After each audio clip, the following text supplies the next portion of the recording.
তো এখন আমি ছাদে চলে এসেছি। দেখুন আমাদের ছাদের মধ্যেই এই নিম পাতার গাছটা কিন্তু ছাদে নেই, ছাদের নিচেতেই আছে। ছাদ থেকেই নিম পাতা সংগ্রহ করা যায়। তা মহাপ্রভুর খুব প্রিয়, ভীষণ প্রিয় এই নিম পাতা মহাপ্রভুর। তো তো এই নিম পাতার অনেক রকমই পদ বানানো যায়। তো আজকে আমি এই নিম পাতা এবং বেগুন দিয়ে একটা পদ বানাবো। যে এখানে আমি বেগুন নিয়ে নিয়েছি দুটো, আর এই নিয়ে নিয়েছি গাছের কচি নিম পাতা, তুলে নিয়ে এসেছি।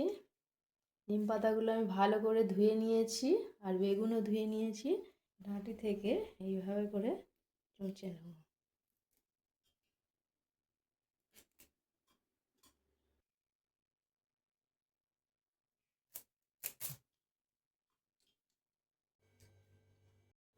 তো আমি এখানে নিম পাতাগুলো ডাঁটি থেকে এইভাবে করে ছাড়িয়ে নিয়েছি, আর এখানে বেগুন দুটো রেডি করে নিয়েছি। বেগুনের মধ্যে প্রয়োজন মতন লবণ আর প্রয়োজন মতো নুন দিয়ে দেবো। নুন একটু বেগুনে কমই দেবো, কেন কি নিম পাতাতেও আমি একটু মেশাবো নুন।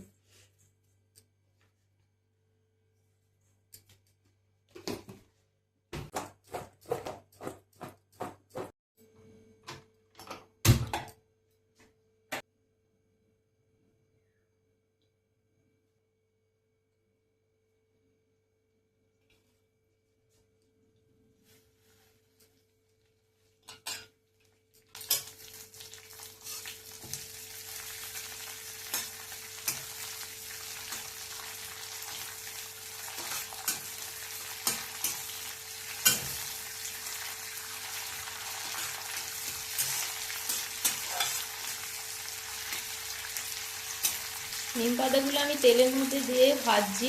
আপনারা চাইলে শুকনো খোলায় ধিমি আঁচেও শুকনো করে ভেজে নিতে পারেন।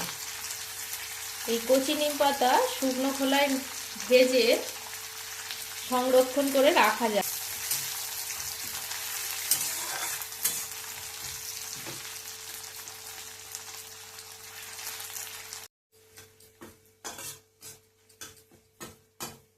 দেখুন নিম পাতাগুলো কতটাই কমে গেল।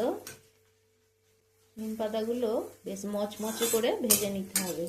গ্যাস কমিয়ে দিয়ে ধিমি আছে আমি এইভাবে করে নিম পাতাগুলো ভেজে নিয়েছি।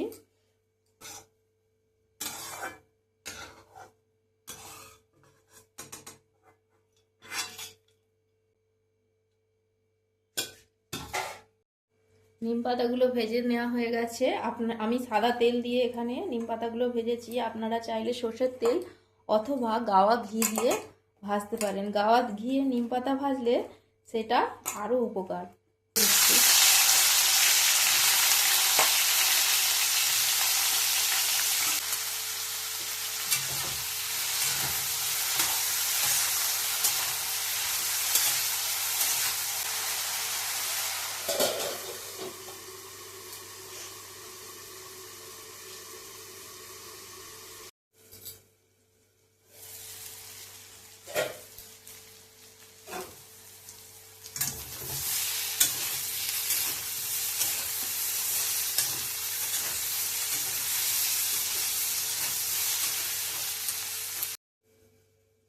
এবার এই ভাজা নিম পাতাগুলোর মধ্যে আমি অল্প একটু লবণ দিয়ে নিম পাতাগুলো এই দেখুন এইরকমভাবে গুঁড়ো করে নেব।